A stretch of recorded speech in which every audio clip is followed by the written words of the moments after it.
Hoy finalmente el gobierno mexicano presentó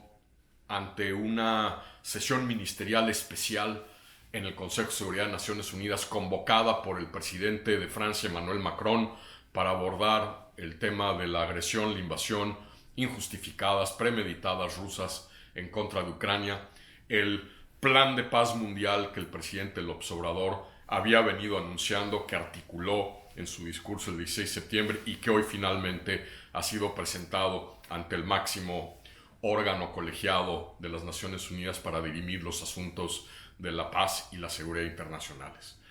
Pero esta presentación evidentemente ha levantado muchas cejas, muchos interrogantes, y de alguna manera el chiste del documento, de la propuesta, se cuenta solo. Primero, porque denota una falta de seriedad marcada por ingenuidad e inocencia diplomáticas, porque de entrada no parece haberse consultado a ninguna de las tres partes que la propuesta mexicana plantea sean los mediadores de la negociación y del diálogo entre Rusia y Ucrania, a decir el secretario general de Naciones Unidas, el Papa o el primer ministro indio. Ciertamente no han sido consultadas países y potencias importantes en el Consejo de Seguridad de Naciones Unidas, y mucho menos, evidentemente, el gobierno de Ucrania. También porque ignora una realidad palmaria, y que es que a lo largo de este conflicto, en distintos momentos, ya sea porque la propia Ucrania ha buscado generar estas rampas de salida potenciales para negociar con Rusia, la propia OTAN y Estados Unidos, o incluso porque al presidente Putin se le han abierto, sin él buscarlo, potenciales rampas de salida como resultado de la debacle militar que está enfrentando en este momento el ejército ruso sobre el terreno de juego, como resultado de la contraofensiva ucraniana que ha logrado retomar territorio que habían ocupado las tropas rusas. La realidad es que en ningún momento a lo largo de estos ya más de 6-7 meses de conflicto, Rusia ha querido o ha mostrado la disposición a sentarse a negociar con Ucrania, con la OTAN, o con otros que han ofrecido sus buenos oficios para tratar de conducir por lo menos a un cese al fuego.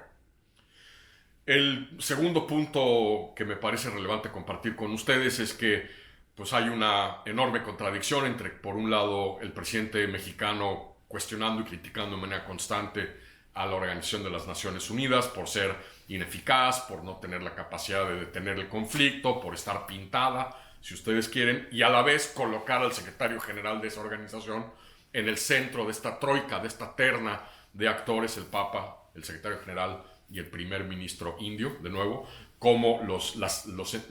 actores negociadores de una supuesta, de una potencial paz o cese al fuego entre las dos partes. Tercero, porque en el fondo el plan mexicano pues no parece ser más que una extensión o una proyección, si ustedes quieren, hacia el exterior de lo que es una realidad diaria que vivimos todos los mexicanos cuando vemos la mañanera y las tomas de decisiones del presidente. Es una extensión del voluntarismo presidencial, creyendo que porque él así lo determina, porque él así lo pide, porque él así lo establece, así se irán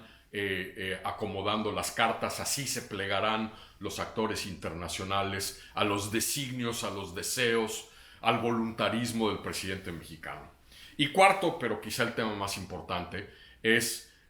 la falacia lógica de equiparar la agresión premeditada e injustificada de un país, Rusia, contra otro, Ucrania,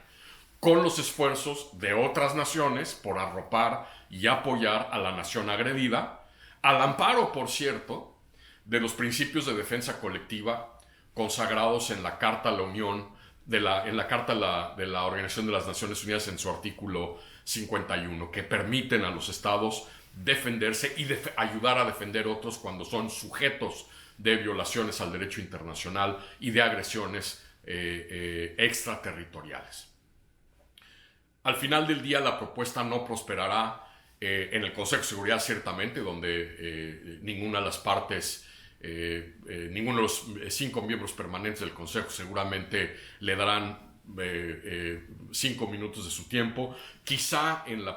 presentándola en el contexto de la Asamblea General, con el resto de los países de la organización, ahí pueda recibir uno que otro endoso, algún apoyo, alguna manifestación de beneplácito por el esfuerzo mexicano de buscar la paz, pero lo que es un hecho es que ni con el optimismo más panglosiano esta propuesta de paz mexicana prosperará. También lo que es una realidad triste es que esto, junto con la posición ambivalente, por decirlo menos, del gobierno mexicano con respecto a Ucrania, ha generado sorna, burla. De alguna manera el presidente se ha convertido en el hazme reír, ciertamente aquí en Washington, ciertamente en Nueva York, digamos, presentar esta propuesta, y también ha generado descalificaciones explícitas de la oficina del propio presidente ucraniano, implícitas, el discurso de Macron equiparando a quienes buscan arropar a Rusia o quienes buscan establecer que la agresión rusa y la defensa colectiva en torno a Ucrania son lo mismo, el discurso de Biden ayer en las Naciones Unidas, o incluso el llamado del presidente alemán en la Ciudad de México ayer, pidiendo a México posicionarse de manera contundente a favor de Ucrania y en contra de la agresión rusa. Al final del día, esta propuesta de paz mexicana pareciera ser la expresión maximalista de ante la agresión e invasión injustificadas en el mundo, solo van los abrazos.